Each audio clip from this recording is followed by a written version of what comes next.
Welcome everyone, आप सभी का स्वागत है हमारे यूट्यूब चैनल हिंदी शिक्षा संगम में। आज मैं आप लोगों को कबीर की भक्ति भावना के बारे में बताऊंगी। तो चलिए मित्रों, आगे बढ़ते हैं।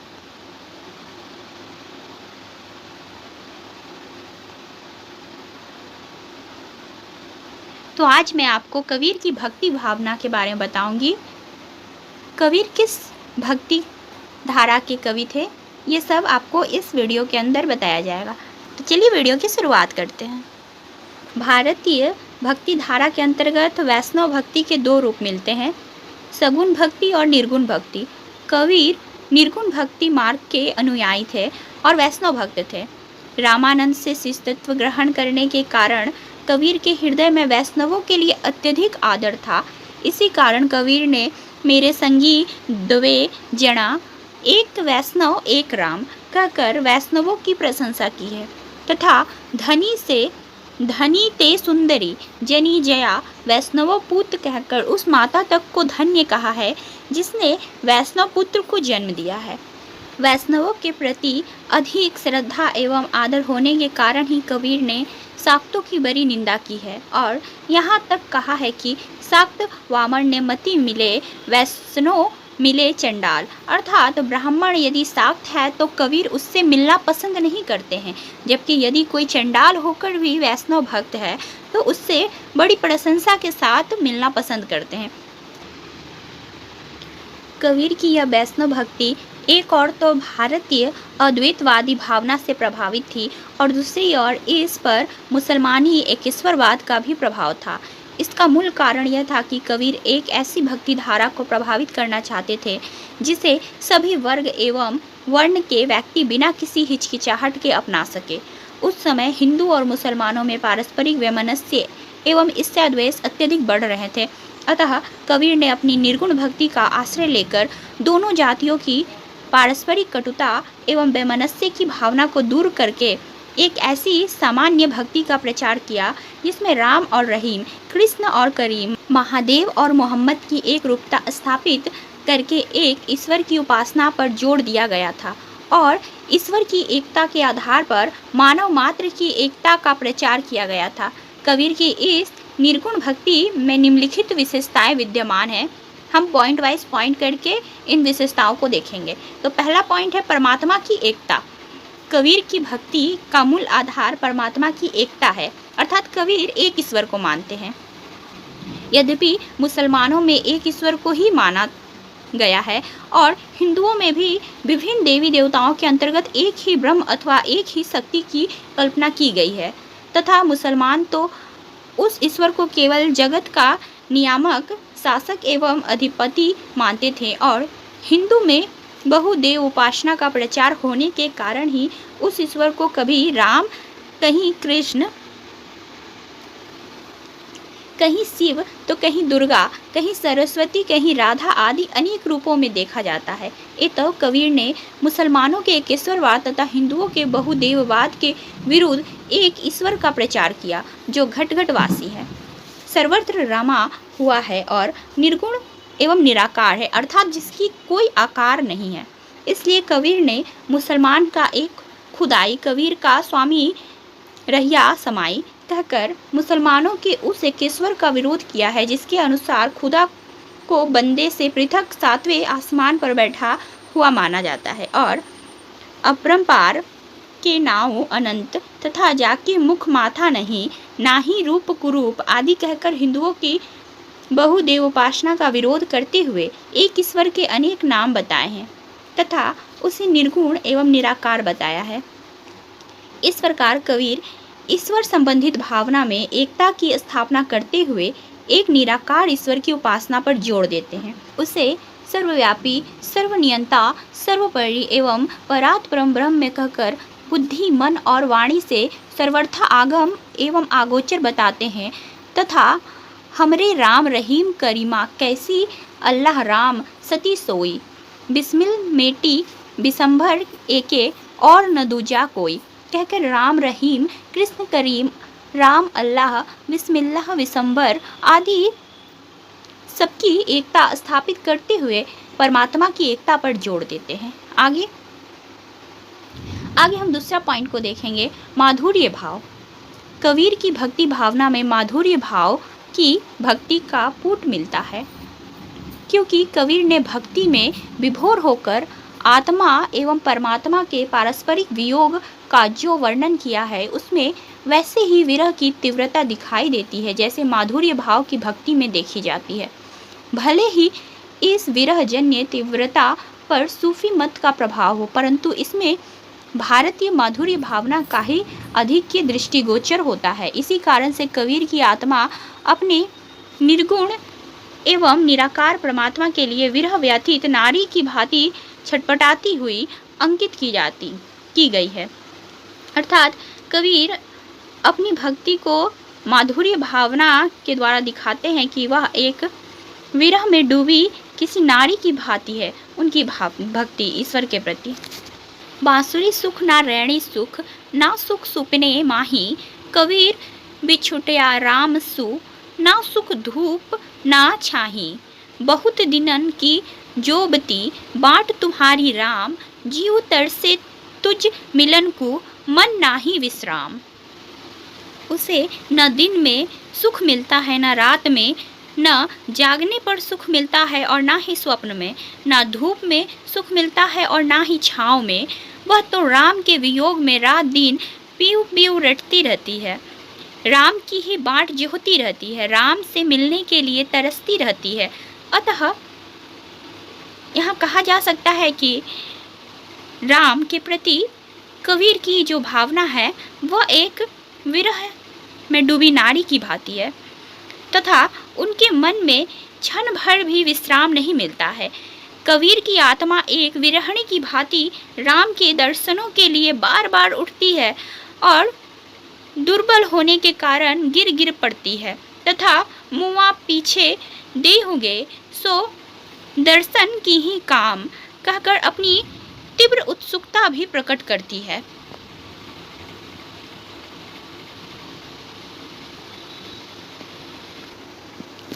यह तन जाली मासी करू, जयो धुआं जाय सरगीन, मति वे राम दया करे, बरसी बुझावे अगीन।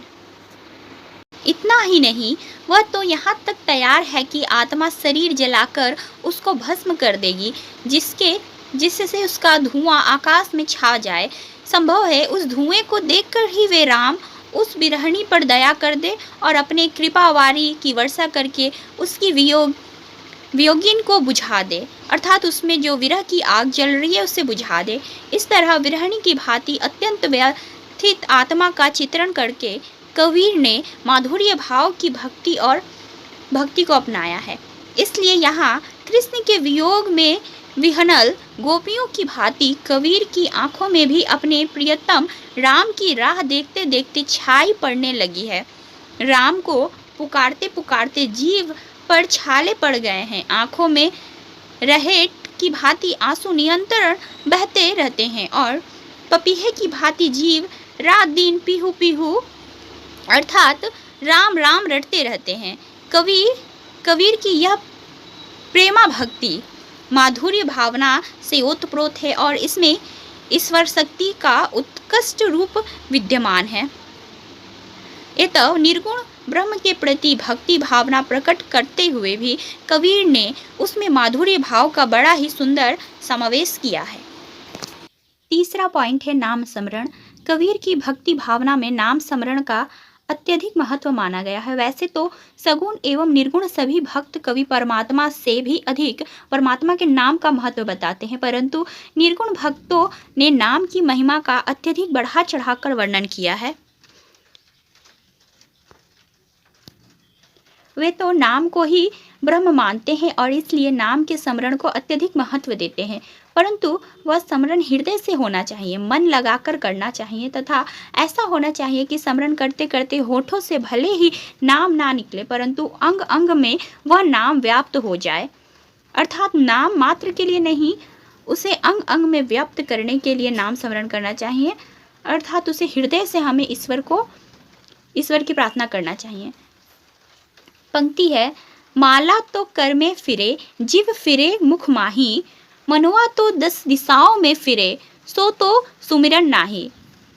अर्थात इंसान माला हाथ में फेरते रहता है और मुख में राम राम कहते रहता है, लेकिन उस मानव का मन चारों दिशाओं में फिरता है, जिसके कारण वह एक ईश्वर पे अपने ध्यान को केंद्रित ना करके वह समस्त सृष्टि की ओर अपना ध्यान आकर्षित कर लेता है। अर्थात यहाँ यही कहा गया है कि हमें हृदय से ईश्वर को याद करना चाहिए।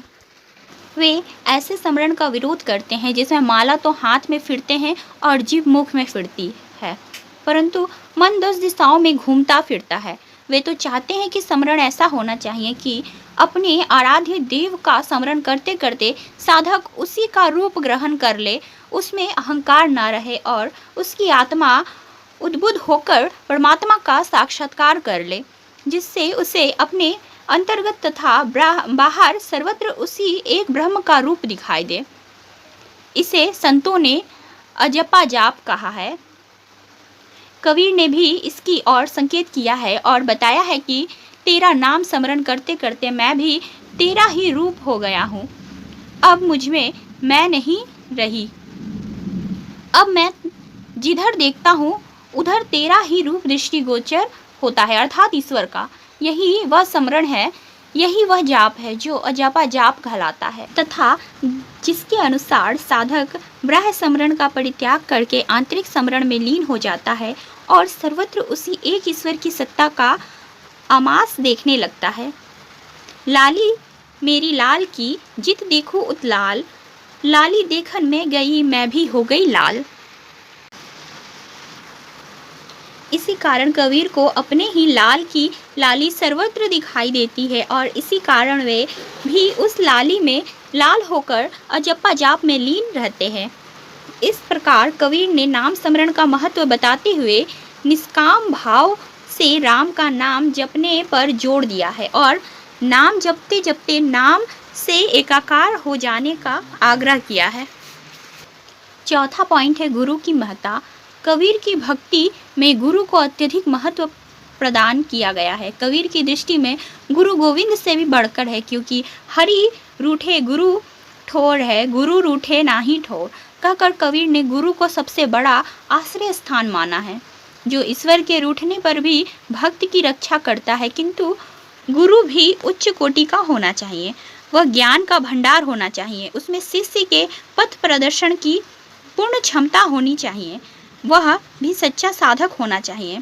अर्थात वे कहते हैं कि सतगुरु की महिमा अनंत, अनंत किया उपकार, लोचन अनंत उघाड़िया, अनंत दिखावन हार। ऐसे गुरु को कबीर ने सतगुरु के नाम से अभिहित किया है तथा उनकी अनंत महिमा का गुणगान किया है, क्योंकि वह अनंत उपकार करने वाला होता है, उनमें अनंत दृष्टि प्रदान करने की शक्ति होती है और वह अनंत एवं असीम ब्रह्मा का साक्षात्कार करने में समर्थ होता है। सतगुरु अपने शिष्य को ज्ञान का ऐसा दीपक प्रदान करता है जिससे वह ठीक मार्ग पर चल सके और वेद विहित एवं लौकिक मार्ग का आंख बंद करके अनुसरण न करे। यदि सतगुरु से भेंट नहीं होती है तो भक्ति के मार्ग में कोई भी साधक सफल नहीं होता है। इसलिए अज्ञानी गुरुओं के लिए कबीर ने चेतनावाणी दी है कि जो स्वयं अंधे हैं वे भला अपने शिष्य का क्या उद्धार करे, कैसे कर सकते हैं। जाका गुरु भी अंधला, चेला खड़ा निरंद, आंधे अंधा ठेलिया, दुनियो कुप पड़त। यदि कोई अंधा व्यक्ति किसी अंधे को ठेल कर मार्ग पर चलाए तो उसका परिणाम यह होगा कि गुरु और शिष्य दोनों कुएं में गिरेंगे। तो कबीर ने केवल सतगुरु की ही सेवा करने के लिए आग्रह किया है और इस गुरु सेवा को भक्ति का एक अनिवार्य साधन घोषित करते हुए गुरु सेवा ते भक्ति कमाई कहकर कबीर ने स्वयं गुरु सेवा के द्वारा ही भागवत भक्ति की प्राप्ति की ओर संकेत किया है। पांचवा पॉइंट है माध्यम मार्ग का अनुसरण। कबीर यह नहीं चाहते थे कि कोई भगवान की भक्ति के लिए घर द्वार छोड़कर वन में जाए और वहां निराहार रहकर घोर तप करे अथवा अपने अंगों को सुखाकर भगवान के भजन में लीन हो। वे तो भगवान बुद्ध की भांति मध्यम मार्ग के अनुगामी थे। बुद्ध जी ने जिस प्रकार बताया था कि वीणा के तारों को अधिक कस दिया जाए तो वह टूट जाएंगे, और यदि ढीला रखा जाए तो उससे कोई ठीक स्वर निकल नहीं सकता है, उसी प्रकार यदि शरीर को अधिक कष्ट देकर अथवा तपस्या द्वारा छिन्न बनाकर या उपवास आदि करके भगवान के भजन में लगाया जाए तो भक्ति साधना अधिक दिन नहीं चल सकती है। और यदि विषय भोगों में लीन रहकर भजन करने की चेष्टा की जाएगी तो इंद्रियों विषयों में लीन रहने के कारण भगवान के भजन की ओर उन्मुख नहीं होगी। अतः दोनों अतियों का परित्याग करके एक साधक भक्त को आस्तिक छोड़कर मध्यम मार्ग का अनुसरण करना चाहिए। इसमें वह गृहस्थी के अंदर ही काम, क्रोध, मोह, लोभ आदि विकारों पर विजय पाता हुआ अनासक्त होकर भागवत भजन में लीन रह सकता है। उसे एकांत वन या जंगल में जाने की आवश्यकता नहीं, क्योंकि मन को बस में रखने वाला व्यक्ति गृहस्थ होकर भी वैराग्यपूर्ण जीवन व्यतीत कर सकता है। और यदि वन में एकांतवास करने वाले व्यक्ति का मन पर नियंत्रण नहीं तो वह वैरागी होकर भी विषयाक्त गृहस्थ बन जाता है। इसलिए कबीर ने एक वैराग्य गृह में इह गृही में वैराग कहकर उक्त मत का समर्थन किया है और मध्यम मार्ग का अनुसरण करते हुए अपने घर में ही रहकर भागवत भक्ति में लीन होने का आग्रह किया है। छठा पॉइंट है आचरण की शुद्धता। कबीर की भक्ति की सबसे बड़ी विशेषता यह है कि उनमें सदाचार पर अधिक जोर दिया है। कबीर ने सदाचार को भक्ति के प्रमुख अंग के रूप में स्वीकार किया है। इस सदाचार की प्राप्ति के लिए कबीर ने आचरणों को शुद्ध करने का आग्रह किया है। यह आचरण की शुद्धता तभी संभव है जबकि एक साधक संपूर्ण विकारों को उत्पन्न करने वाली दो वस्तुओं कनक और कामनी का परित्याग करे। कबीर ने एक कनक और कामनी दुर्गम घाटी हो दोई कहकर कनक और कामनी को भक्ति मार्ग के लिए महान विघ्न सिद्ध किया है और बताया है कि यह दोनों ही मानव मात्र के शत्रु हैं। आगे, नारी नासवे तीन सुख जा नर पासे होए, भागति मुक्ति निज ज्ञान में पेशी न सकई कोई।